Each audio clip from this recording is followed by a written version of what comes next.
you've joined us for another edition of Cornerstone Counseling Center's TV broadcast. My name is Beal, and I'm joined today by David Dickerson, a counselor at Cornerstone. We're going to talk today about stress and crisis in people's lives. This is an area that we all struggle with, and we know that maybe you at this very moment are struggling with a crisis or stress in your life. And we just want you to know we do care. We don't know you through this medium of television, but we do care about you and your struggles.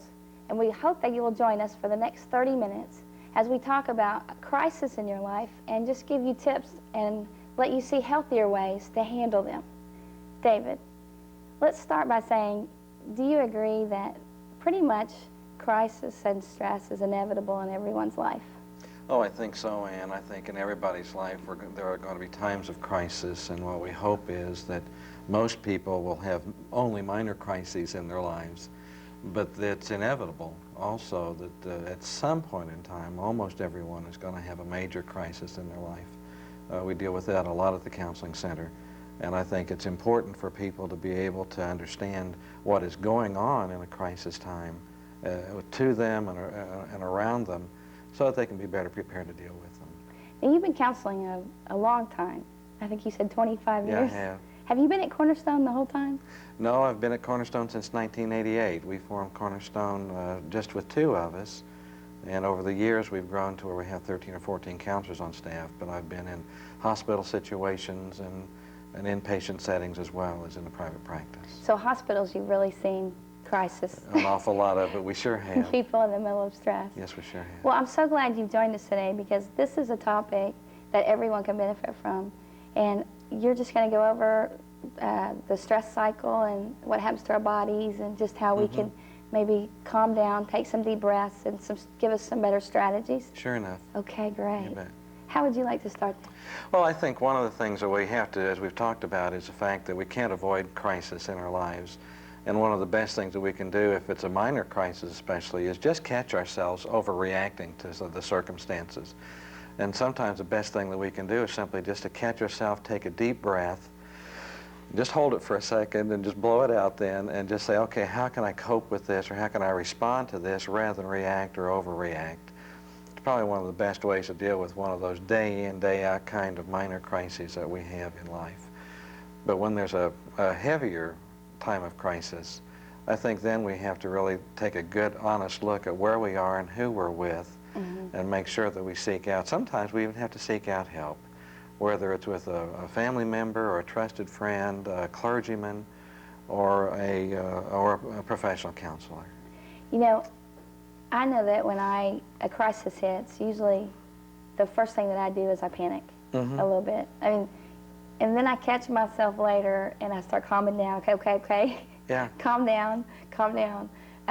Do most people, are they able to think through it initially, or do most people panic right in the beginning? Well, I think a lot of people will either panic or at least react to it, and in reacting, it may turn into almost a panic situation if they don't learn how to respond in a healthy way. It's an interesting thing. The Chinese when they think of a crisis, there are two terms or two words in there that form the word crisis. One of them means danger, but the other one means opportunity. And so the Chinese mind thinks of, a crisis is something where there's a potential for some danger. And when we think of a crisis, we think, oh my goodness, I'm in a really dangerous situation here, and I don't know how to cope with it. It's something I haven't practiced. It's not normal for me. As a matter of fact, in the change cycle, all of us have a status quo, or a way that we live where we feel pretty balanced, and we feel like, I can handle this on a day in, day out basis, even little minor crises that happen. But when a major crisis happens, what happens is that crisis event itself pulls us out of our status quo, and it makes us feel uneasy and awkward. And if we're not ready for it, or if we're not prepared in advance to think about how we're going to deal with it, sometimes it can get the best of us. The status quo, that would be more like this morning when I left my house. I mean, every morning I do the same thing, and I feel the same way, and I have my routine, and I get my car, but if I was in a wreck on the way here, that would throw everything. It sure would. Out of whack. It sure would. It'd really throw you off balance, wouldn't it? Yes. As a matter of fact, I want you to stand up and just for just a second, and let me show you what that feels like. I know you already know, but I want you, as you're standing on both feet, you are balanced, aren't you? And you have that status quo kind of feeling. Yes. Now I want you just to stand on one foot for just a minute. I can do this. Okay. Now, how long do you think you can stand on one foot like that? Not very long. Not very long. Now, what would happen if something like this happened, and you can go ahead and sit down, but if something like that happened, it would be easy to overreact, wouldn't it? Oh, yeah. Yeah. Now, in our situation here, it was a friendly exchange. Right. But if there were a real crisis that was happening where there wasn't that kind of lightheartedness about it, there would be a tendency to overreact to it, and then that panic would set in. You know, when you had me stand on one leg, I could almost handle it. This is where I feel like when I get in the car, okay, I'm going to handle this. But when you pushed me, I didn't have the skills or the abilities to catch myself. That's right. And so that would be very scary, because you know you're just going to fall back and get hurt. Exactly. So in a crisis, when you don't have the ability, you've never been through that crisis before, you don't have the skills yet to handle it. Exactly. That's the truth. The other thing is, you know, when you ask people, they say, oh, I like change. Almost everybody will come and say, oh, I like when things change a bit. Right. But the truth of the matter is we like change only when we can control it. That at other times, when something outside of us, like a car accident or even a death of a friend or a spouse or a family member or some other crisis like that takes place, that really is out of our control, and we don't know how to deal with it because we've never been there before. So it does make us feel real uneasy and out of control. So when we haven't been through that specific crisis before, and we don't know how to handle it, that makes us much more afraid. Oh, I think it does. Not only does it make us afraid, but I think it almost sends us into almost a period, at least, of chaos in which our whole life changes. You know, we're tempted, we want our old status quo back because we know what we can deal with at that point. And we want that return to normalcy, and that's one of the things that we strive for. But if a crisis is a major one, very often our lives are changed completely and are changed permanently because of that crisis event. And like a person dying. Oh, exactly. They're no longer in our life. That's right. Yeah. You betcha. And then things do become chaotic for a while because our thinking is more toward the old status quo, and we want to get back to that, but we realize we can't. So it really does become real scary. Okay. When we start feeling the fear, there are certain things that happen to our body. I know when I'm at the panic stage, my body does certain things. Sure it does. Can you describe those, what usually happens? You betcha. It's interesting. Dr. Hans Seeley, many years ago, developed what he called the general adaptation syndrome. And he discovered that when we are in that position, when we're really at our height of fear, the body within 8 seconds automatically, and this is out of our control too, it automatically sends epinephrine and norepinephrine, better known as adrenaline and noradrenaline, into every single cell of our body. That's what makes our heart race. Exactly. It does. Yeah, it makes our heart race, it makes our stomach feel queasy. Sometimes our muscles will tense up. Can't breathe. Can't breathe, or we breathe much more rapidly because we have to get more oxygen to all of the muscle groups, because what the body's preparing to do is, well, what Dr. Seeley says is the adrenaline and noradrenaline, they kind of fight each other, but they prepare our body for fright or flight or for fight. And what I've learned is that there are people who tend to be fighters. There are some people who tend to almost become paralyzed in fright and to stand there and don't do anything for sometimes a long time. And it really is a paralysis that goes on for them. And then some people want to just pick up and run. Some people freeze. Yeah, they do. Yeah, they do. And sometimes that's the best thing to do. Right.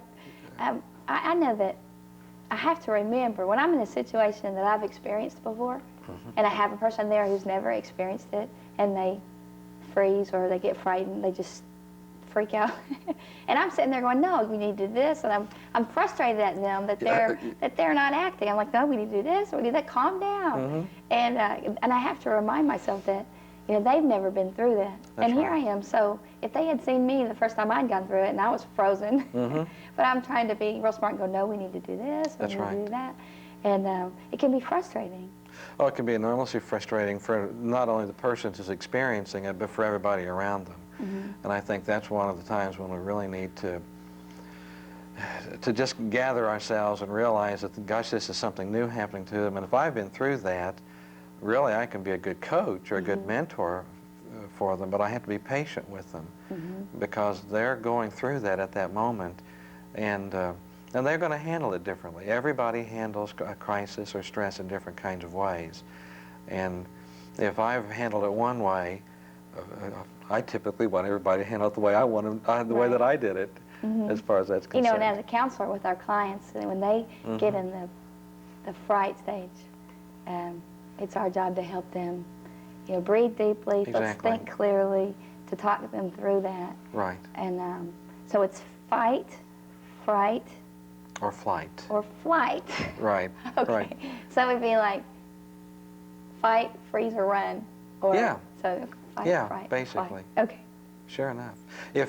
And sometimes running is the best thing to do. I like that one. You know, well, a lot of us do, to be honest, but the truth is we can't keep running, and sooner or later we really have to face the facts that something traumatic has happened to us, in a crisis at least. And we have to be willing to persevere through that chaos that all of that creates, and start integrating some new ways of living sometimes, especially, for example, as you mentioned, if there's a death of someone in the family. We really have to start integrating that into our whole lifestyle so that we can learn to cope in better kinds of ways. And that integration may take a lot of different forms. But is that where we come in? I think it is. I think that's where we as counselors come in, or a family member, a trusted friend. A professional counselor certainly can help with that, and I always recommend it, even if there's just 1 or 2 sessions, just to really bounce things off with somebody who really is objective, who can do some reality testing, and where you can say to them, yeah, I'm thinking about doing this or this or this because of this crisis and all the chaos that it's created in my life. Is that realistic? And hopefully a good therapist or a good friend will be able to say, well, yeah, this is realistic, this, maybe you need to examine it. I know sometimes it's hard for us, friends and family, we don't really know whether, first of all their advice is different. And because I really do try to go to my friends. And it's interesting that the friend, I pick the friend based on kind of the reaction that I want. We do. If I know a friend I have a friend that's real supportive of my husband and knows him real well, and I know will say, okay, yeah, and you know, he doesn't normally do that. But if I have a friend that's like my best friend, and she'll say, I can't believe he did that. It depends on who I call. But to get a real non-biased opinion sometimes, and some real advice that I feel that I can listen to because I'm paying for it. They don't know me. They'll listen to my side of the story. Right. And they'll tell me. And so I pretty much try to use all the resources for the integration stage. Oh, I think it's very wise to do that. The more input that you can get, the more realistic you can become in how you deal with it, and as far as the new outcome is concerned. What we're trying to help people achieve is a new status quo, and hopefully something that's healthier than even that they had before. And once they can bounce some things off of those trusted friends or a counselor or advisor or a mentor, and say, okay, this is really the course of action that I need to take, the integration phase is pretty well through. And then all the person really has to do is start practicing. But what if they're by themselves? I mean, lots of times crisis or a major situation can happen fast. It can happen. How can they, you know, they can use some of the breathing exercises to calm themselves down, but how can they get the integration they need without, if they don't have anybody else around and they have to calm down enough to try to make a clear decision? Well, that's very difficult for a lot of folks to do, especially when they are alone. I think the deep breathing is awfully good. Just stepping back and trying to look at things as objectively as possible as they can, although they're right in the middle of the fray, so it's difficult for them to do that. So I think when they're by themselves, they really have to, to be honest with you, is turn to somebody.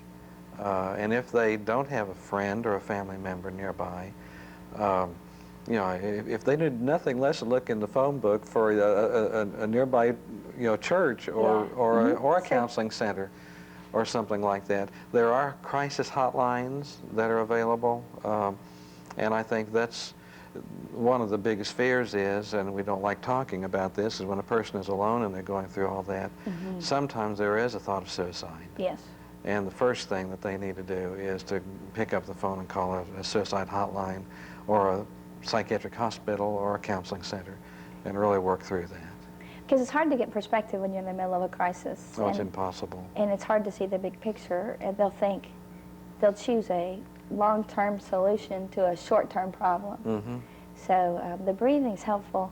I know for me that I just tell myself that I will not make any major decision during a crisis. I won't, and that I won't run. I'll try to sit, unless there's a bear. Yeah. Oh, but then if there's a bear, you're not supposed to run. That's what I've heard. I've never encountered one, but sometimes our first tendency would be to run, though. I think anybody's would be. I think I might, yeah, okay. But I know I just try to stay calm and until I can think, and try not to act until I can think clearly. Sure.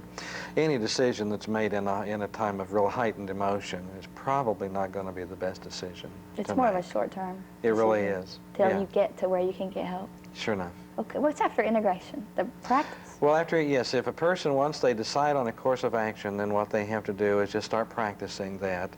And the truth of the matter is, I think they have to practice it to the third power. Just practice, practice, practice, practice, practice. And it's that practice, as a matter of fact, that will help deliver you almost into that whole new status quo, where you really start achieving that sense of balance finally that you were looking for. What would that look like? Can you give us an example of how they would do that?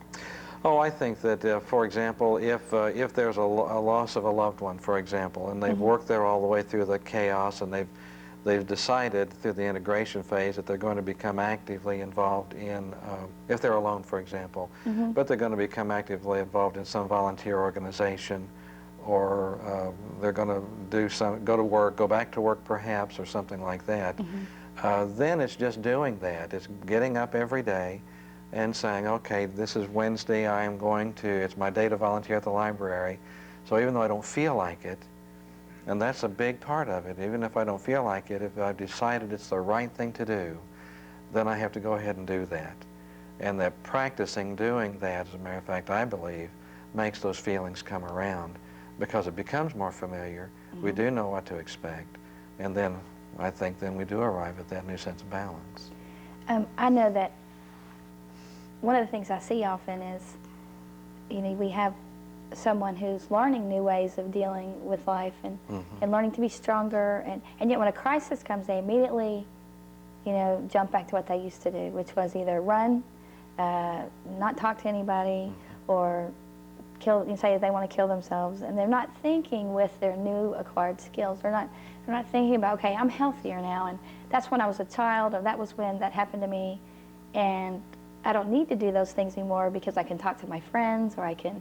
And so they immediately, when a crisis comes, often revert back to the way they used to handle it, or the easiest way to handle it, instead of the healthiest way to handle it. Exactly. And I know with my clients, I try to work with them on, okay, what are better ways to do this next time? You don't have to think about hurting yourself or killing yourself, or running to your parents. Maybe let's start thinking of new ways next time that you can handle this better. And so I just have them, brainstorm about that, and we practice those. That's right. In small situations, so when a big crisis happens, they'll be able to handle it better. Oh, I agree wholeheartedly. And again, it's just using that act as if a premise that says, even though I don't feel like doing this, I know it's the right thing to do, so I'm going to do it, rather than revert back to those old ways of dealing with it that probably are ineffective. It's hard, though, if you're used to doing something for a long time, or it's hard if it's different, to learn a different way of doing things. Sure. We're creatures of habit. I am. Well, all of us are. We like our routines. That's how we started this conversation, as a matter of fact. We really like for life to be pretty much the same way day in and day out. But when a crisis occurs, it changes everything. And the result is that if we can't go back to that sense of normalcy that we had because of the crisis, we have to make our way through that whole cycle to really be successful. And the neatest part about it is when a person does that, I believe that there is really wonderful growth that happens to them, and they can look back on that whole cycle, that whole series of events that happened, and they can see how they persevered through the crisis. They can see how they integrated this new way of living and how they practiced it. And now gosh, I feel stronger, I feel better, and much healthier. We sure hate when we're in it, though. Oh, of course. I think we all know down the road it'll make us stronger or better. Sometimes we have trouble believing it when we're in it. But I always hate when crisis comes. Oh, yeah, you betcha. Well, we have just got so many different kind of feelings. When a crisis first hits, life is going along like this, and it almost feels like the floor or the rug's been pulled out from under us.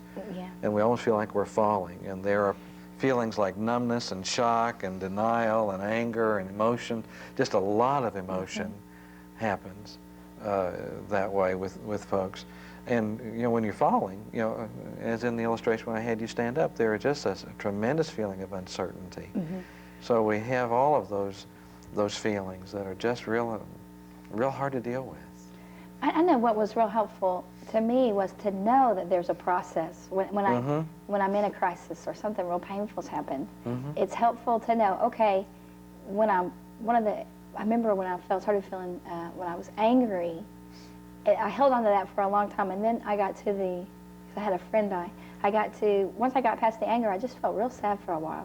And I had a friend tell me, that's part of the process. Exactly. Because you've finally been able to just realize that they're gone, and instead of being angry so you don't have to deal with the sadness, now you're just sad, and you're adjusting to the fact that they're really gone, and now life without them is going to be different. And after that, I started going back up again. And so it was almost knowing that the lowest point was just the sadness, that I had to go through the panic and the shock and the anger, and so lots of times, I mean, what comes after anger? Is it unhappiness? Well, I think that there's anger, and I think there's also just a real searching for meaning in this. What in the world has happened to me, and how am I going to survive this? So I think there are real searchings that go on once we've processed through the anger. I know denial's there, or you just don't believe it. That was mine. Well, as a matter of fact, anytime any kind of a major crisis happens, what are the first two words out of most people's mouths?